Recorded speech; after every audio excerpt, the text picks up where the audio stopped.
अस्सलाम वालेकुम dear students. तो स्टार्ट हम करने के लिए जा रहे हैं लेक्चर नंबर 1 से। ठीक है, लेक्चर नंबर 1 जो इधर पर मैं डिस्कस करने के लिए जा रही हूँ वो हमारे पास है फ़िज़िकल केमिस्ट्री से रिलेटेड। सो फिज़िकल केमिस्ट्री के अंदर जो सबसे पहला कॉन्सेप्ट आता है वो आता है फंडामेंटल्स ऑफ केमिस्ट्री के ऊपर। ठीक है, फंडामेंटल ऑफ केमिस्ट्री को डिस्कस करने से पहले सबसे पहले हम यहाँ पर दो चीज़ें डिस्कस करेंगे। First one is atomic number and second one is atomic mass. ठीक है, एटॉमिक नंबर जो है वो क्या होता है, नंबर ऑफ इलेक्ट्रॉन या नंबर ऑफ प्रोटॉन, यानी कि या तो मैं अगर इसका पॉजिटिव चार्ज काउंट कर लूँ या तो मैं इसका नेगेटिव चार्ज काउंट कर लूँ। This is considered as atomic number, जिसमें मैं इलेक्ट्रॉन की बात कर लूँ या प्रोटॉन्स की बात कर लूँ। अगर मैं एटॉमिक मास की बात करती हूँ तो एटॉमिक मास का मतलब होता है sum of proton and neutron within the nucleus. Nucleus के अंदर क्योंकि प्रोटॉन और न्यूट्रॉन प्रेजेंट होते हैं तो उन प्रोटॉन और न्यूट्रॉन को मैं अगर ऐड कर लूँ तो वो मेरे पास कहलाता है एटॉमिक मास।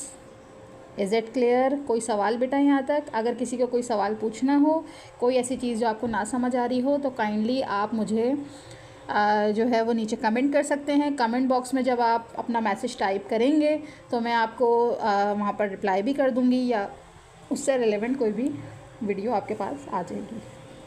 ठीक है, तो हम मूव करते हैं सबसे पहले कैलकुलेशन की जानिब। देखें, सबसे जो हमारा वीक पॉइंट होता है ना हमारे स्टूडेंट्स का, वो होता है कैलकुलेशंस का, क्योंकि कैलकुलेशंस हमें समझ ही नहीं आ रही होती कि कौन सी चीज़ कहाँ से आ रही है, कहाँ से हमारे पास जो है वो रेडॉक्स नंबर आता है, रेडॉक्स इक्वेशन किस तरह से बनाते हैं हम जो है वो प्रोटॉन या इलेक्ट्रॉन या न्यूट्रॉन को हम किस तरह से फाइंड आउट कर सकते हैं, आइंस में हम कैसे फाइंड आउट कर सकते हैं, सिंपल एलिमेंट में किस तरह से फाइंड आउट कर सकते हैं। तो हम बिल्कुल बेसिक से इसको स्टडी करें। ठीक है, तो कैलकुलेशन की तरफ जब मैं मूव कर रही हूँ तो सबसे पहला मेरे पास जो क्वेश्चन आता है वो क्या आता है कि हम नंबर ऑफ़ प्रोटॉन, इलेक्ट्रॉन और न्यूट्रॉन्स को फाइंड आउट करेंगे। किसके अंदर फाइंड आउट करेंगे? टू कैटेगरीज़ के अंदर। या तो हम बात करेंगे सिंपल एटम्स या जिसको आप इन शॉर्ट कहते हो एलिमेंटल फॉर्म। ठीक है, सेकेंड कैटेगरी हमारे पास आती है आइंस की। तो सबसे पहले हम बात करते हैं सिंपल एटम्स की। सिंपल एटम्स से मतलब क्या है? एग्जाम्पल, अब मेरे पास है एक सोडियम एलिमेंट है, सिंगल सोडियम है।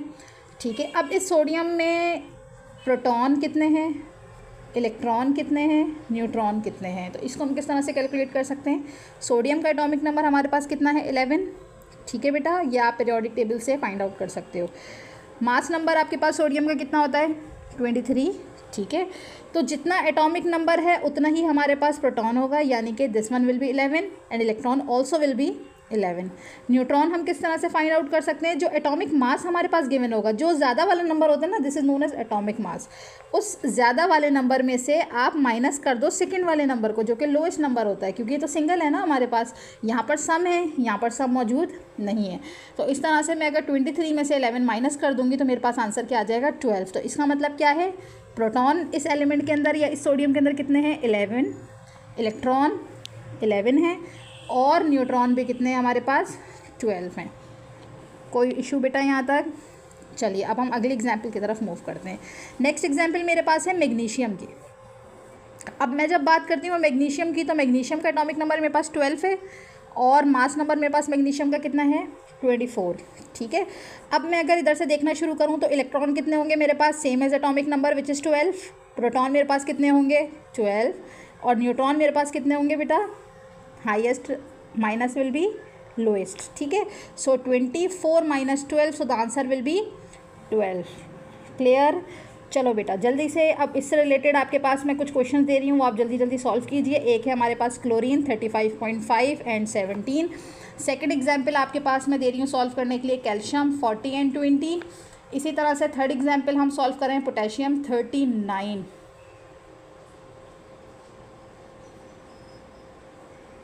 एंड 19। ठीक है, जल्दी जल्दी अब हम इसको किस तरह से सॉल्व करेंगे? इलेक्ट्रॉन हमारे पास कितना है क्लोरीन के अंदर? 17। प्रोटॉन ऑल्सो विल बी 17 और न्यूट्रॉन हम क्या करेंगे? 35.5 में से माइनस करेंगे हम 17, तो हमारे पास आंसर कितना आ जाएगा? माइनस करके देख लेते हैं। 35.5 minus 17, so the answer will be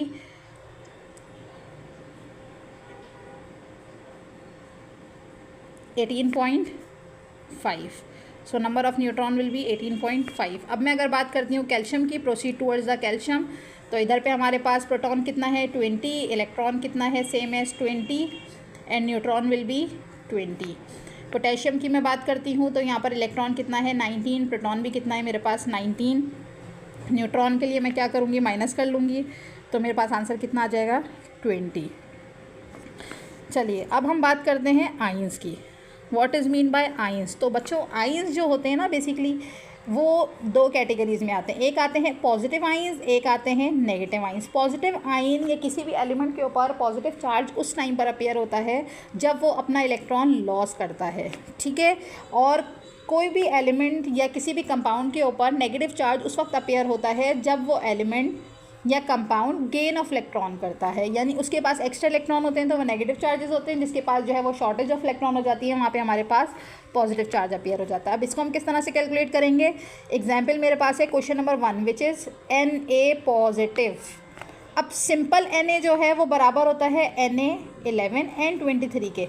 अब यहाँ पर 11 इलेक्ट्रॉन हम कितने निकालते थे 11, प्रोटॉन भी कितने निकालते थे 11 और न्यूट्रॉन हम कितने निकालते थे 12। ये हम ऊपर वाले लेक्चर के अंदर इसको पढ़कर आए हैं, कंसिडर ये हम कर चुके हैं, ठीक है। अब इसको हम आयनिक फॉर्म में किस तरह से देखेंगे, इसको हम आयनिक फॉर्म में इस तरह से देखेंगे क्योंकि यहाँ पर सिर्फ प्लस लगा हुआ है, प्लस के साथ कुछ नहीं होता, तो वहाँ पर क्या होता है 1 होता है। तो चेंज किस में आएगा, जस्ट इलेक्ट्रॉनिक नंबर पे। किस तरह से आएगा, इलेक्ट्रॉन हमारे पास 11 है, उसमें से एक इलेक्ट्रॉन आप निकाल दें तो आंसर कितना हो जाएगा 10। तो इसका मतलब क्या है, प्रोटॉन भी सेम रहेगा, न्यूट्रॉन भी सेम रहेगा, लेकिन इलेक्ट्रॉन कितने हो जाएंगे इसके पास 10 हो जाएंगे, ठीक है। Just like another example of magnesium +2। अब मैग्नीशियम +2 में मैं अगर देखूं तो प्रोटॉन हमने इसके निकाले थे 12, इलेक्ट्रॉन भी हमने इसके कितने निकाले थे 12 और न्यूट्रॉन भी कितने निकाले थे 12। +2 का मतलब क्या है कि इस इलेक्ट्रॉन में से हम 2 माइनस कर देंगे, यानी कि 12 में से 2 चला जाएगा, so the answer will be 10। तो नंबर ऑफ इलेक्ट्रॉन इसके पास कितने हो गए, टोटल 10 हो गए। Now proceed to the next example which is chlorine negative. अब क्लोरीन नेगेटिव किस तरह से है, इसका इलेक्ट्रॉन कितना था हमारे पास 17, प्रोटॉन भी हमारे पास इसके कितने थे 17 और न्यूट्रॉन हमारे पास इसके कितने थे टोटल 18.5।